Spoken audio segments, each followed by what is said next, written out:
आज का टॉपिक है एंडोप्लाज्मिक रेटिकुलम। एंडो सबसे अच्छा वर्ड। अगर देखें तो एंडो का मतलब क्या होता है? इनसाइड। क्या वर्ड है? इन साइड। प्लाज्मिक मतलब प्लाज्मा। क्या है? प्लाज्मा। ठीक है, अपन नॉर्मली बोल रहे थे प्लाज्मा मेम्ब्रेन, साइटोप्लाज्म। प्लाज्म मतलब सेल के अंदर का जो सब्सटेंस है उसके बारे में। रेटिकुलम का मतलब होता है नेटवर्क। रेटिकुलम का मतलब क्या है? नेटवर्क। तो सेल के अंदर या फिर plasma, inside the plasma, plasma के अंदर ऐसा नेटवर्क जो सब्सटेंस बनाने में हेल्प कर रहा है, सेल के अंदर सब्सटेंस फॉर्मेशन में हेल्प कर रहा है। ठीक है, दूसरा पॉइंट है इट इज, इसके अगर बारे में देखें तो ये कैसा है? It is three dimensional. कौन सा है? Three dimensional structure. Three dimensional structure. इसका स्ट्रक्चर कैसा है? Three dimension. तीन साइड से आप इसके स्ट्रक्चर को देख सकते हैं। ठीक है, दूसरा चीज क्या है कि इसका थिकनेस। दूसरा पॉइंट क्या है? Thickness of ER. Short form में अपन क्या लिखेंगे इसको? ER, endoplasmic reticulum. ठीक है, थिकनेस ऑफ ईआर क्या है? 80 अंगस्टन। 80 अंगस्टन। अंगस्टन का मतलब क्या होता है? नॉर्मली अपन ने कल दो तीन चीजें देखी थी। एक देखा था माइक्रो, दूसरा देखा था नैनो, और आज एक और चीज आया है अंगस्टन। माइक्रो क्या था? 10⁻⁻⁶। नैनो क्या है? 10⁻⁻⁹। अंगस्टन है 10⁻⁻12। 3 का डिफरेंस सब में आ रहा है। ठीक है, तो उससे नैनोमीटर से भी छोटी इकाई कौन सी है आपकी? 80। ये एंगस्टन। एंगस्टन में आपका एंडोप्लाज्मिक रेटिकुलम का थिकनेस की अगर हम बात करें तो कितनी है? 80 एंगस्टन। और चीजें क्या है? तो इसके स्ट्रक्चर जो है it is formed sac and tubules. ये किससे बना हुआ है? सेक एंड ट्यूब्यूल्स। सेक या ट्यूब लाइक स्ट्रक्चर्स है, उनसे मिलके बना हुआ है। इसके बारे में एक पॉइंट और, it is located anywhere in cytoplasm, but mostly seen near to the nucleus. near to the nucleus कहां पे रहेगा? नॉर्मली न्यूक्लियस के पास में। तीन बेसिक पॉइंट थे। अब छोटा सा है कि एक स्ट्रक्चर देखते हैं कि कैसा इसका स्ट्रक्चर हो सकता है। नॉर्मल है आपकी न्यूक्लियस था, ये सेल बनाया है, सेल के पास में एक नेटवर्क ट्यूब लाइक स्ट्रक्चर से देखने को मिल रही है न्यूक्लियस के पास में। उनको हम क्या बोल रहे हैं? Endoplasmic reticulum. मोस्टली ये जो है आपका न्यूक्लियस के अटैच, कुछ बुक कहती है कि न्यूक्लियस के साथ क्या है? अटैच है। कुछ कहती है कि न्यूक्लियस के पास में ही है ताकि न्यूट्रिएंट्स का एक्सचेंज आसानी से हो सके। ठीक, दूसरी चीज की on the basis of ribosome की प्रेजेंस। राइबोसोम की प्रेजेंस के बेसिस पे ये जो है कितने हिस्सों में, कितने तरीके से डिवाइड किया है? तो ये आपका 2 हिस्सों में डिवाइडेड है। फर्स्ट है आपका रफ एंडोप्लाज्मिक रेटिकुलम, सेकंड है आपका स्मूथ एंडोप्लाज्मिक रेटिकुलम। देखते हैं इसको।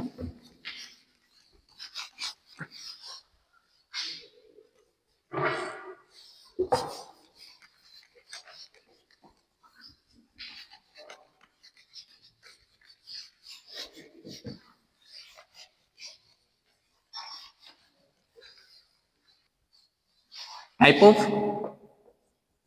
Types of ER. Types of ER. ER को हमने दो हिस्सों में डिवाइड किया है। कितने में डिवाइड किया है?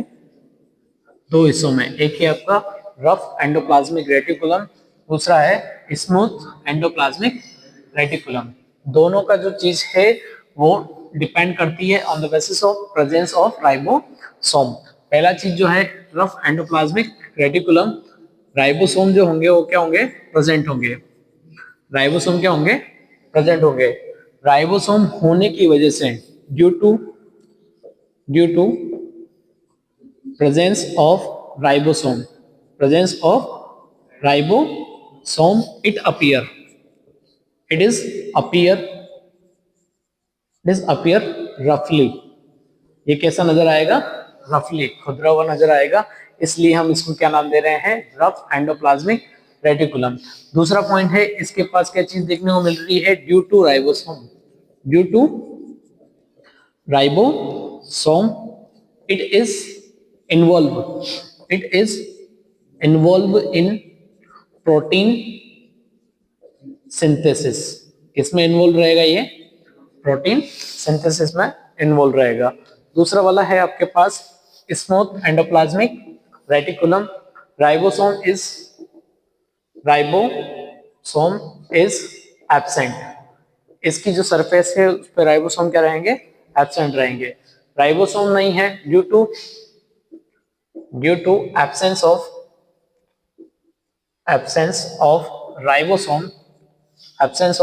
Ribosomes it is appear smooth. ठीक है, कैसा नजर आएगा आपको ये, स्मूथ, इसीलिए उसका नाम क्या दिया है हमने, स्मूथ एंडोप्लाज्मिक रेटिकुलम। दूसरा पॉइंट है कि राइबोसोम नहीं है, तो राइबोसोम होते तो प्रोटीन सिंथेसिस में हेल्प करता। अब राइबोसोम नहीं है तो it is synthesis of lipid. किसका सिंथेसिस करेगा ये, लिपिड का, लिपिड को बनाने में हेल्प करेगा। ठीक है, दोनों की बेसिक पॉइंट क्या है, rough endoplasmic reticulum, ribosome present है, इसकी वजह से उसका जो सरफेस है वो कैसा हो गया है, रफली हो गया है। ठीक है, इसीलिए उसको हमने नाम क्या दिया है, रफ एंडोप्लाज्मिक रेटिकुलम।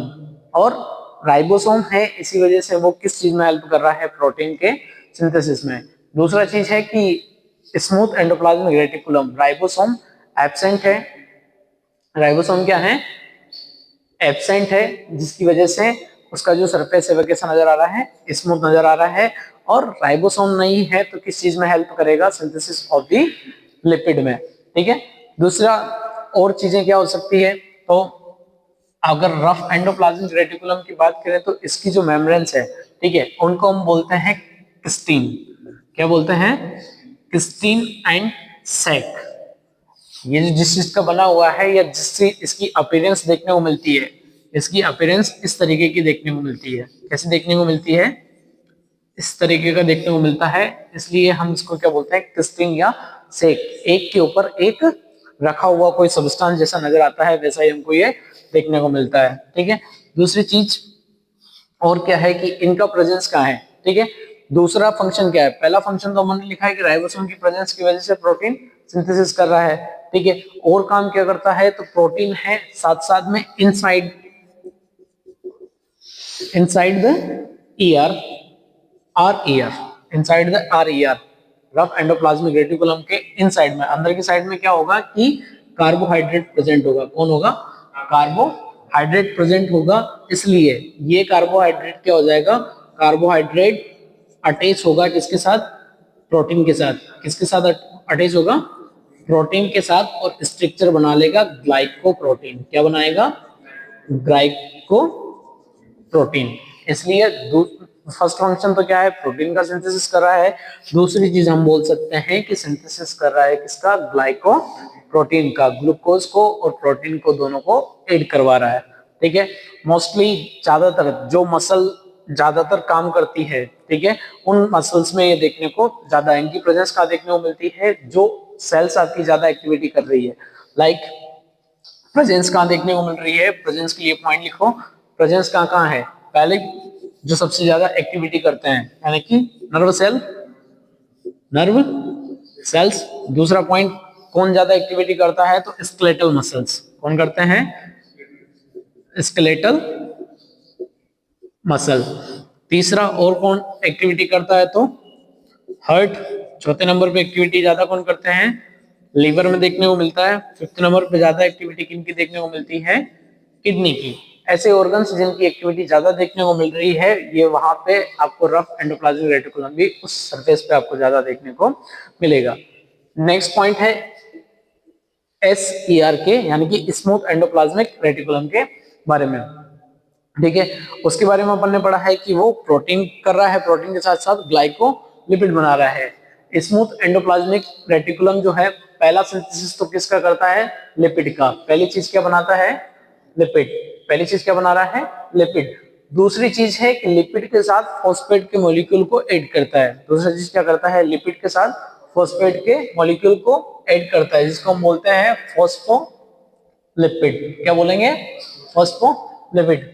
तीसरा काम ये करता है ड्रग्स के लिए या अल्कोहल के लिए एंटीऑक्सीडेंट, ठीक है, यानी कि जो टॉक्सिक सब्सटेंस है उनको रिमूव करवाने का काम करता है, डिटॉक्सिफिकेशन का, डिटॉक्सिफिकेशन करता है। किसका, तो एक चीज तो है आपकी जितनी आप मेडिकेशंस लेते हैं ड्रग्स, दूसरा चीज है अल्कोहल। दूसरा चीज कौन सा है, अल्कोहल, उनका डिटॉक्सिफिकेशन करता है। पॉइंट आता है कि प्रेजेंस कहां देखने को मिलती है ज्यादातर, तो सबसे ज्यादा जो डिटॉक्सिफिकेशन होता है वो कहां होता है, लीवर के अंदर। कहां होगा, लीवर के अंदर। उसके बाद में जो फिल्ट्रेशन का काम करती है वो कौन करती है, किडनी। तो दोनों जो ऑर्गन है, लीवर है किडनी है, ये दोनों ऑर्गन क्या है, इनमें आपको SER ज्यादा देखने को मिलेगा। ER भी ज्यादा था और SER भी ज्यादा है, सॉरी RER जो था, RER किसकी प्रेजेंस पे था, प्रोटीन, यानी कि उनकी एक्टिविटी ज्यादा हो रही है इसलिए वहां पे उनकी संख्या ज्यादा देखने को मिल रही थी। दूसरा SER देखने को मिल रहा है, क्यों, क्योंकि वहां पे मेटाबॉलिज्म होता है या फिर एक्सक्रीशन देखने को मिल रहा है, इसकी वजह से लीवर और किडनी पे दोनों चीजें देखने को मिल रही है।